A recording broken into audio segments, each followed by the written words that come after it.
Damas y caballeros, más temidas más famosas, digamos, que las Kardashians y más gigantescas que las pensiones de lujo.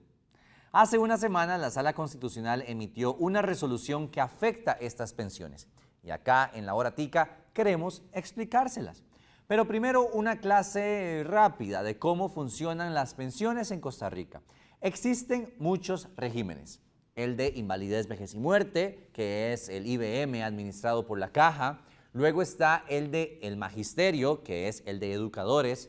El del Poder Judicial, que es otro diferente. Y otros 14 que están metidos en uno solo bajo la Dirección Nacional de Pensiones. En este último régimen, solo el 8% de esas pensiones se cubren por medio de cotizaciones. Lo demás lo financiamos, adivine qué, con impuestos, suyos y míos. En el del IBM no hay pensiones de lujo, ya existe un tope de 1,5 millones, pero en los otros sí hay pensiones de lujo, que son esas cuyos beneficiarios no cotizaron lo suficiente para tener el monto que reciben y lo obtuvieron gracias a beneficios especiales. Ahora, no significa que no cotizaron, obvio sí pusieron plata mes a mes de su salario, pero no era suficiente para esa jugosa pensión. Hasta el día de hoy existe gente que recibe pensiones de hasta casi 14 millones de colones. Ahora bien, ¿qué dijo la Sala? Resulta que desde 1998 se aprobó la Ley 7605, que le ponía un tope a las pensiones de lujo. Sin embargo, y acá es donde nos explota la cabeza de frustración, ni el gobierno de Miguel Ángel, ni el de Abel, ni el de Laura, ni el de Arias había puesto en práctica ese tope, o sea, ejecutar la ley, o sea, aplicarla. Maldita sea, entonces ¿para qué p***as crean una ley si no la van a aplicar? Me escupo la vida. Perdón. Resulta que llegó Luisgui y ordenó que se aplicara la ley para poner esos topes y no seguir pagando pensiones de lujo mediante un decreto. Sin embargo, el reguero de vividores pensionados de lujo pusieron un montón de acciones de inconstitucionalidad, como los chiquitos pipis que se rebelan contra los tatas porque les quitaron el celular porque les vino en 50,000 la factura, pero hacen huelga de hambre porque no pueden vivir sin ese aparatejo.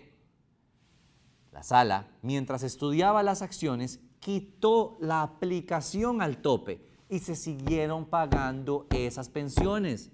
Estudiar los casos le tomó a la Sala nada más y nada menos que 4 años. 4 años. Esa resolución fue la que dieron hace poco y dijeron lo siguiente: el tope no es inconstitucional, lo que quiere decir que se puede aplicar, pero no se le puede aplicar a personas que se pensionaron antes de la entrada en vigencia de la ley, o sea, 1998. Ese tope a las pensiones de lujo es de 2,7 millones de colones. También, estúpidamente, la Sala dijo que se salvan del tope todas aquellas personas que, teniendo derecho a jubilarse, no lo hayan hecho y hayan trabajado un tiempito más, aunque sea un solo día. Esto porque está en la ley que aprobaron en el 98.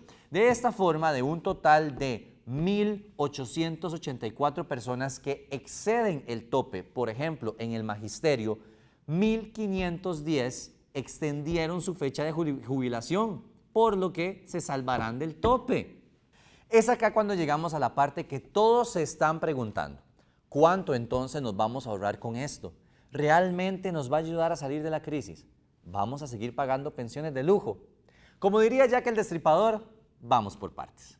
Primera pregunta, nos va a ayudar muy poco. Según información publicada por La Nación, la mayoría de quienes tienen esas pensiones de lujo se van a escapar del tope y seguirán teniendo montos más arriba del mismo.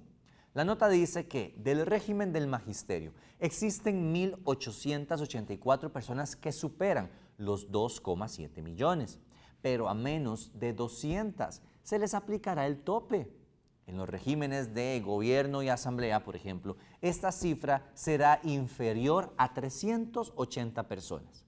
Esto se pone más en perspectiva cuando lo comparamos con las 61.000 pensiones que se pagan entre el magisterio, gobierno y asamblea, con su plata y con la mía. Uno de esos casos que se salvan es el de Rolando Ramírez Paniagua, exgerente del Banco Nacional y ex subcontralor general, persona con la pensión más alta de Costa Rica, con un total de 13,9 millones de colones al mes. El señor se pensionó en el 86 y la ley entró a regir en el 98, por lo que se salva del tope. Ahora, de lo que no se salva es de los otros rebajos de ley e impuestos solidarios que se aplicaron recientemente, por lo que el monto neto que les llegará será como de 7 millones. Ah, pobrecito, se va a quedar solo con 7 milloncitos. Igual, 7 millones sigue siendo ridículamente alto para una pensión, pero por lo menos va a sentir un poquito el ácido. A él se le unen personas como Ricardo Castro con casi 5 millones netos, Teófilo de la Torre con 4 millones y medio, Luz Díaz y Álvaro Chen llegando a los 4 millones, entre otros también publicados por La Nación. Segunda pregunta, nos vamos a ahorrar muy poco. Es como cuando nos dicen que nos van a llevar a algo muy parecido a Disney y terminamos montados en las conchas locas.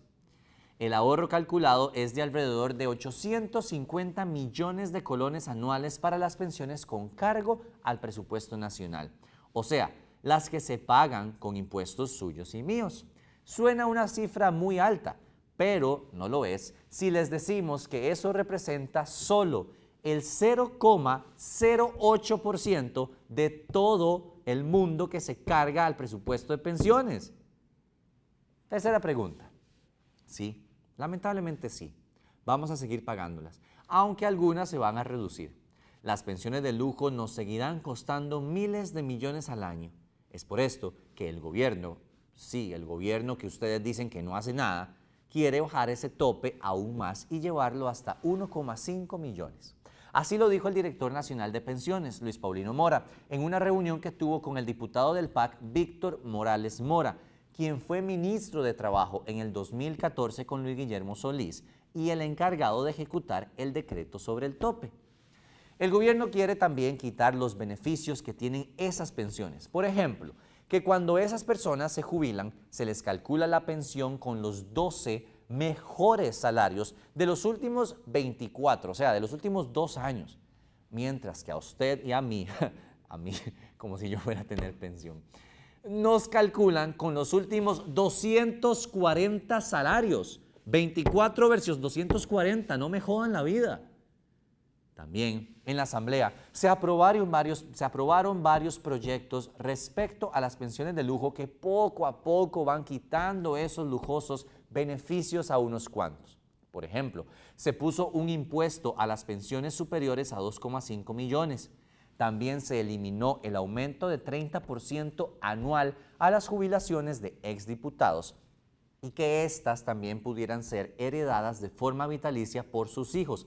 Eso también se eliminó. Por cierto, aunque ya algunos lo saben, los diputados desde hace muchos años no se pensionan después de que dejan de ser diputados y diputadas. Eso ya no existe. Sabemos que es frustrante saber que todavía seguimos pagando muchas pensiones que no se las merecen quienes las reciben. Pero debe alegrarnos un poquito, que paso a paso, poquito a poco, vamos cambiando las cosas.